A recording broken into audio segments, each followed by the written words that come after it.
Hi, I'm Natalie and I'm here to give you an idea of what it's like to be a carpenter.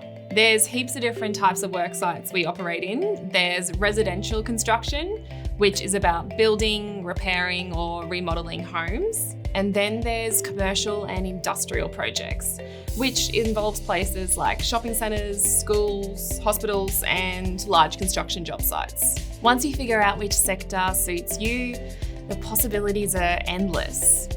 This job isn't just about building things, it's about shaping and creating the world around us. Every day is different, and it really depends which industry you join, from framing houses to larger construction sites. The job of a carpenter requires a diverse set of skills and a keen eye for detail. One of the most rewarding aspects of being a carpenter is stepping back and seeing the project finished, and knowing all your hard work has paid off.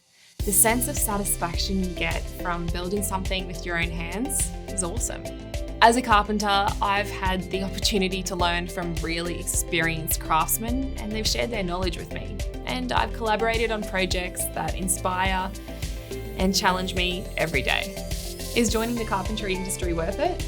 Absolutely. If you're someone who loves working with your hands, loves seeing a project through to completion, thrives in a dynamic and creative environment, then a career in carpentry might just be a good fit for you.